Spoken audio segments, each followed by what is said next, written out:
Là, on est sur un protocole de test énoncé et transmis par les instances internationales, que ce soit la FIFA ou l'UEFA. Donc le protocole veut qu'il fasse 6 x 40 mètres en moins de 6 secondes de 20 avec 1 minute 30 de récupération. Après, ils auront 5 à 6 minutes de récupération.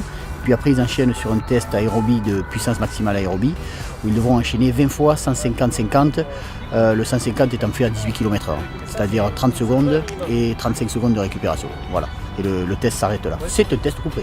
C'est-à-dire si vous ne validez pas, vous ne faites pas. Donc c'est un portail d'entrée ou pas, quoi. Soit il s'ouvre et vous faites, soit il ne s'ouvre pas et vous ne faites pas. D'où l'importance de bien travailler, de bien s'entraîner.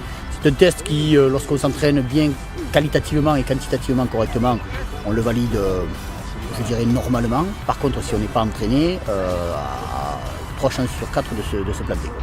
Nous sommes sélectionnés pour la Coupe du Monde au Canada, donc c'est la plus grande compétition mondiale de football féminin. Donc c'est vrai que c'est une grande fierté pour nous de représenter la France et aussi de représenter l'arbitrage français dans cette grande compétition. Beaucoup d'arbitres aimeraient pouvoir vivre tous ces moments-là. On a la chance, nous, de pouvoir préparer une magnifique compétition. Il y a beaucoup de fierté. Et puis voilà, de la responsabilité, mais surtout beaucoup de plaisir à aller aborder ce challenge sportif. C'est une grande émotion déjà d'être qualifié. Après, je pense que l'émotion va grandir quand on sera le jour J sur le terrain et le premier coup de sifflet. Voilà, l'ambiance et toute l'organisation fera que nous sommes prêts. Un travail de genou aussi avec quelques flexions.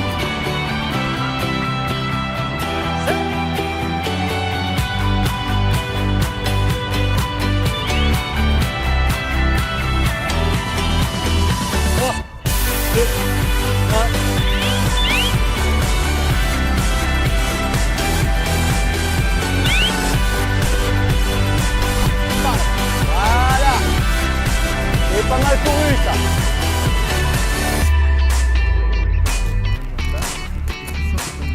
Aujourd'hui, le travail d'un arbitre professionnel sur le plan physique, c'est 5-6 entraînements dans la semaine, alors qui ont des formes très variées. Hein. Ça peut être des entraînements comme vous venez de le voir là sur la piste, mais également des situations de terrain, du renforcement musculaire, des soins, du travail d'appui, du travail de vitesse, bref, tous ces éléments qui font le travail physique. Alors il y a toute une préparation à la fois physique, mentale, technique et tactique. Donc voilà, c'est un tout qui fait qu'on est préparé et que la pression elle redescend si on a bien fait l'ensemble de la préparation. Je crois beaucoup au parallèle qu'il peut y avoir entre les joueurs et les arbitres. Un joueur qui n'est pas prêt physiquement, qui n'est pas prêt mentalement, sans doute que sa performance individuelle on le ressentira sur le terrain. Pour l'arbitre, c'est également la même chose. Donc tous les tests ont été validés, que ce soit chez les centraux ou chez les assistants.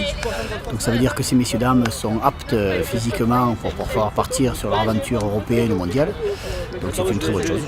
Je les suis maintenant depuis un certain nombre d'années. Hebdomadairement, je suis en contact avec eux puisqu'ils sont équipés de cardio-fréquence-mètre par la direction technique de l'arbitrage, donc la Fédération française de football. Et donc on a un suivi hebdomadaire longitudinal.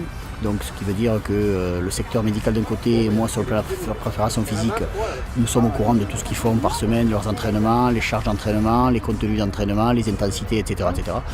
Donc j'avais aucune crainte, même si on n'est jamais sûr de rien. Hein. Une contre-performance peut toujours arriver, une blessure peut toujours arriver, mais bon, là, tout s'est très bien passé, donc c'est parfait.